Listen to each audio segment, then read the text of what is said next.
আসেন একবার সকলে মিলে বলি, এই রাষ্ট্রের মালিক আমরা, আমরা এর ভবিষ্যৎ ঠিক করে দেব। এটাই সুযোগ।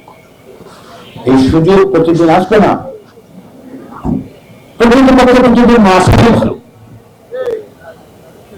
আমরা আসুন সকলে মিলে রাষ্ট্রের ভবিষ্যতের পথরেখা নির্ধারণের জন্য আমাদের প্রতিনিধিদেরকেই বলি যে দেশটা এভাবে চালালে আমরা একটা ভালো ভবিষ্যৎ দেখতে পাই।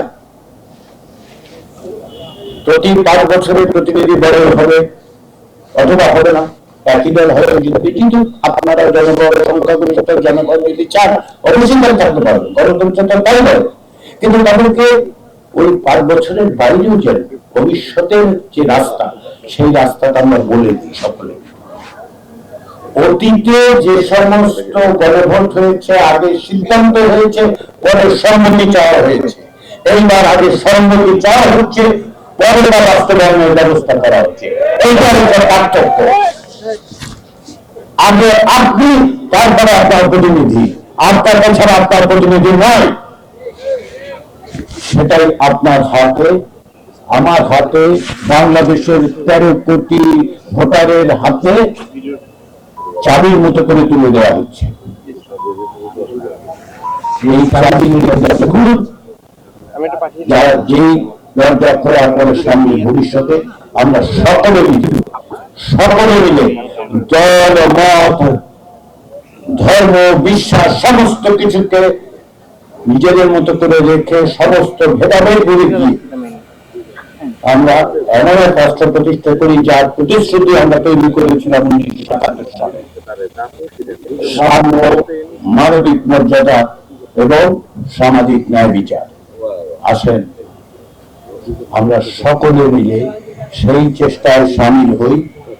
আপনাদের যে ভূমিকা সমাজে মানুষকে বোঝান, কি সুযোগ এসেছে তাদেরকে বলুন আপনারা সমাজে শ্রদ্ধার পাত্র, আপনাদের গ্রহণযোগ্যতা অভাবনীয়, বিভিন্ন রকম ভাবে করার চেষ্টা হবে, কিন্তু সেগুলোকে মোকাবেলা করেই আপনারা সকলকে বোঝান।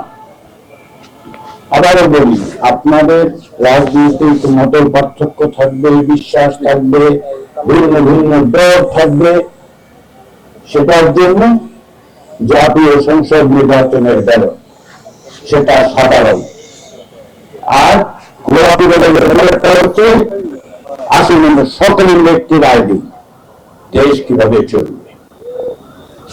কেউ কেউ বলেন যে জাতীয় সংসদের নির্বাচনের তো মার্কা থাকবে, গণভোটের মার্কা কি? আমার কাছে এটার উত্তর হচ্ছে গণভোটের মার্কা হচ্ছে টিক চিহ্ন, ওইটাই গণভোটের মার্কা। ওই মার্কাই ভোট দিতে হবে যদি আপনি হ্যাঁ বলতে চান। ফলে মার্কা নেই সেটা না, মার্কাটা হচ্ছে হ্যাঁ, মার্কাটা হচ্ছে টিক চিহ্ন। আসেন আমরা সকলে মিলে এই সুযোগকে গ্রহণ করে একটা সুন্দর ভবিষ্যৎ, যার দায়িত্ব এবং দায় আমাদেরকে দিয়েছেন জুলাই অভ্যুত্থানের আহতরা, নিহতরা, তাদের পরিবার, যে দায়িত্ব আমাদেরকে দিয়েছেন গত 16 বছর যারা গুম হয়েছেন সে পরিবারের মানুষগুলো, গত 54 বছর ধরে যারা সংগ্রাম করছেন তারা আমাদেরকে এই দায়িত্ব দিয়েছেন।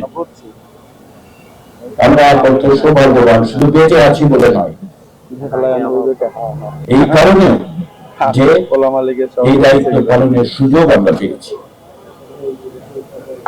আসুন সেই সুযোগের সদ্ব্যবহার করি, আমরা সকলে মিলে একটা ভবিষ্যতের সুন্দর বাংলাদেশ প্রতিষ্ঠার জন্য আমরা চেষ্টা করি।